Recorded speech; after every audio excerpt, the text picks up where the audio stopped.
Hi guys, Eric Cressy at Cressy Performance just west of Boston. I want to take you through 4 drills that we'll use for overall shoulder health. And it's important to remember that no 2 shoulders are alike, so we need to make sure that we pick somewhat conservative exercises so that they're a good fit for just about everybody. What you're going to notice with our exercises for the shoulder is that we tend to work proximal to distal, which is just a fancy way of saying that we start in the middle and we work our way out. So all these exercises kind of begin with setting the core and building some upper back mobility before we go to the wall and work on where our shoulder blade is positioned and how our rotator cuff works. So Mike's going to demonstrate these for us. We're going to start off with something called the sideline windmill. When Mike sets it up, you'll notice that he's got this med ball here. You can use a foam roller or whatever it may be just to prop him in place so that he's in a neutral spine position. He's not all rotated to begin with. What we're going to do is we're going to use this top hand to kind of guide our upper back mobility. So go ahead. He's going to follow his hand with his eyes as he moves around, where all the range of motion is really coming from that upper back, and then he's reaching back through. Some of you may actually be able to get your hand all the way to the ground. Some may actually need to cut it a little bit short. The important thing to note as he goes through this is that it's not just the shoulder that's moving. Instead, it's that whole upper back that is creating the range of motion. So don't just throw a bunch of stress on the shoulder by hanging out here. Okay? Very important to follow the hand with the eyes. We usually do a set of 6 to 8 reps per side. We'll stand right up.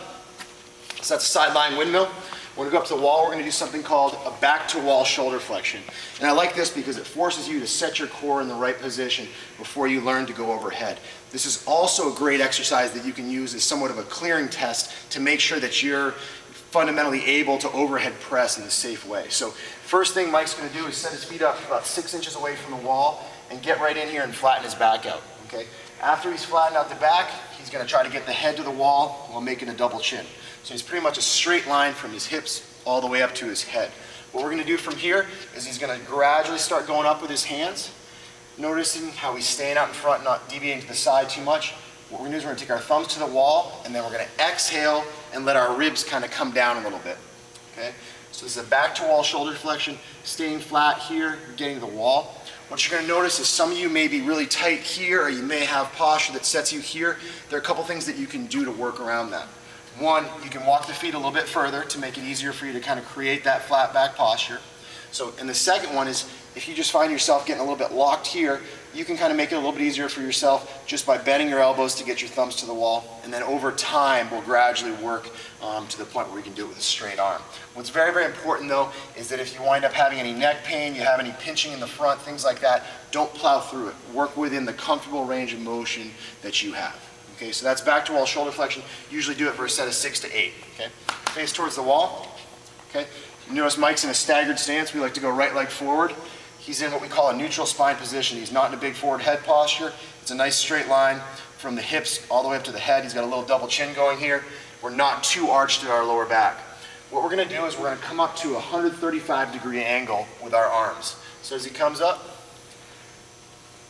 you'll see the angle that his arms create to his spine is about 135 degrees. Once we get to that top position, all he's going to do is he's going to kind of tip those shoulder blades back, and then his hands come back to the wall, and then he slowly comes back down. Notice it's not this as he comes back down.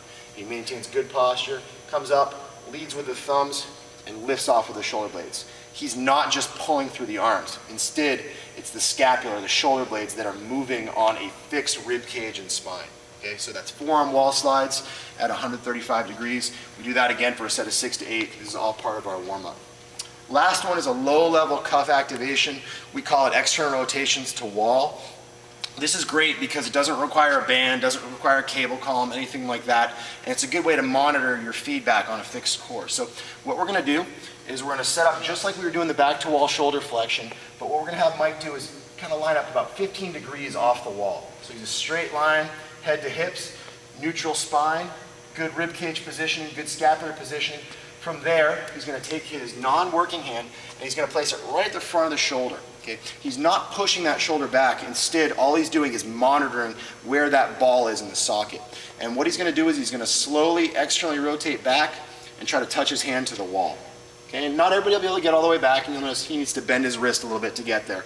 But the important thing is that he feels it in the back of his shoulder here, and that this isn't popping forward. So it's very important for shoulder health that we learn how to maintain the ball in the socket. And as we externally rotate, there's a tendency for this to want to come forward. So he's using this hand just to monitor where he goes, He's going to come back, push against the wall for a second if he can do it, and then he's going to relax. What I don't want to see you doing is pulling that elbow really far back against the wall, because that'll make everything tip forward. Okay? So we call that external rotations to wall. So to recap, side lying windmill, back to wall shoulder flexion, wall slides at 135 degrees, and then external rotations to wall. It's a quick and easy, 3-minute warm-up you can do before a training session to get your shoulders grooving the way they need to.